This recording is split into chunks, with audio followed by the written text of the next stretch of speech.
శ్రీపాద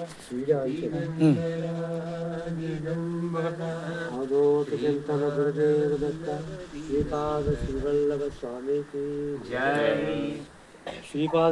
స్వామి పల్లకి స్వామి సంకల్పంతో భావనాచార స్వగృహం నుండి గత 2 సంవత్సరాల నుంచి దేశవ్యాప్తంగా తిరుగుతూ అనేక కార్యక్రమాలు నిర్వహిస్తూ అనేక శక్తిపీఠాలు ద్వాదశలింగాలు చేసుకుంటూ ప్రస్తుతం అందులో అత్యధికమైనది ఈ అష్టాదశ శక్తిపీఠాల్లో ఒకటైన శారదాపీఠం మన ఇండియా బోర్డరు పాకిస్తాన్ బోర్డర్లో ఉన్న పాకిస్తాన్కి ఇండియాకి బోర్డర్లో ఉన్నటువంటి శారదామాత టీత్వాల్ గ్రామంలో ఉన్నటువంటి అక్కడికి ఈ రోజుని మన చిత్తా నక్షత్రం స్వామివారి పల్లికి ఇక్కడికి రావడము, ఇక్కడ మన గంగాలో స్నానం చేసుకోవటము, చక్ర స్నానం చేసి స్వామివారికి అభిషేకం పూర్తయ్యాక ఇక్కడ సాక్షాత్తు శారదామాత యొక్క ఆలయం ఇది దర్శనం చేసుకొని ఇక్కడి నుంచి స్వామివారి పల్లకి ముందుకు బయలుదేరుతుంది.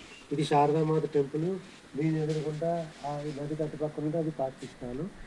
దీనికి దానికి మనకి స్వామివారి అమ్మవారు ఈ దేశం యొక్క చివరిలో మన యొక్క రక్షగా అమ్మ శారదామాత ఇక్కడ కొలువై ఉన్నారు.